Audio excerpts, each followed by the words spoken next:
Hi, in this video we're going to have a look at using the sculpting workflow.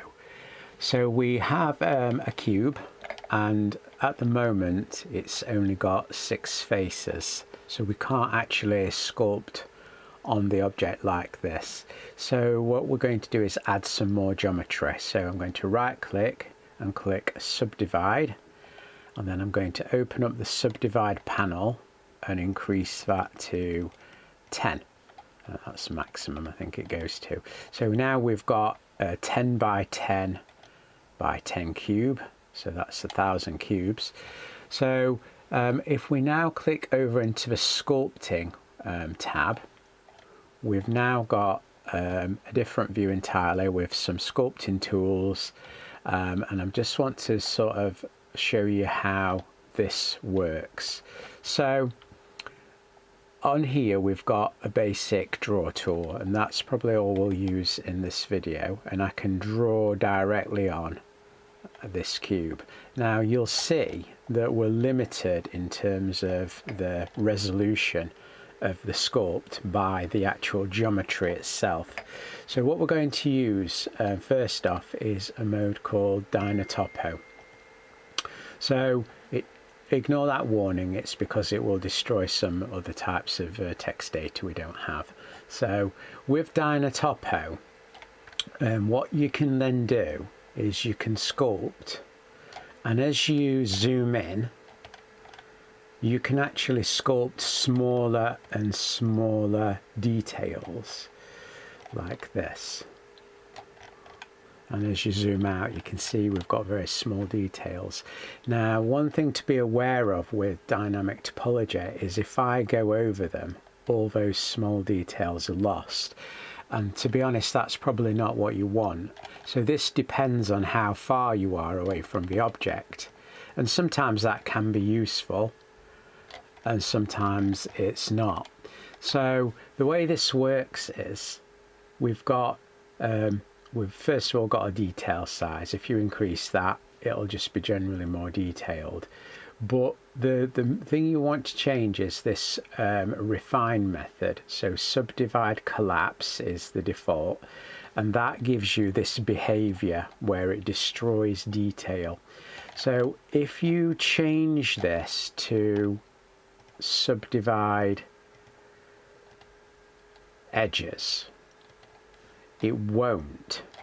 So I've gone over that object, but it's not destroyed any detail. So you probably want that turned on.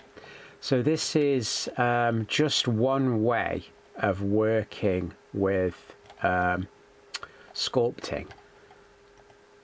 The other way of working with sculpting, and this can be quite useful, is to change the detailing mode from relative to constant detail.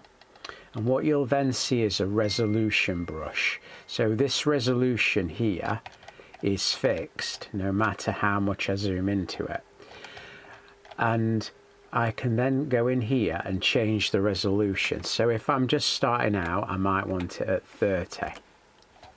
And what this will do is it will create geometry as I actually draw. So as I draw here, oh, it's clicked off of it for some reason. Oh, I've changed mode. So as I draw, it will actually create that geometry. There you go, look. So it's created the geometry and subdivided all these cubes to make the geometry as we need it. So it's quite efficient in that way. When you, I'm tabbing out to look at the geometry, so I need to turn it back on. So that's really useful.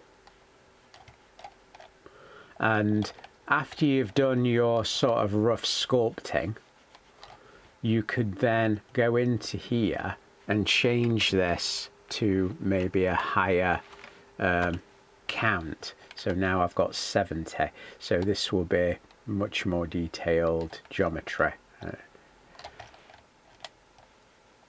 So much smoother. As you can see, it's a lot smaller divisions. So that's the basic principles of sculpting, that you would use dynamic topology, and you would either use relative detail depending on how far away you are, or you would use constant detail. And it's a matter of preference for what you're doing.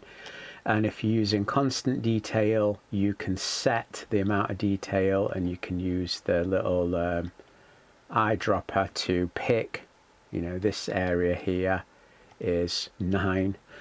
But if I wanted to know what this level of detail here is, I click that, and that's at 34, so I could match it. So they're the two basic workflows we've got available there. There are some other options as well, which we'll look at in another video. But with this, you can then sculpt away and do some really interesting stuff. There'll be several little videos on sculpting, but hopefully that will get you started. And it's really important to understand the concepts of how this works. Okay, thank you. And that's it for this video.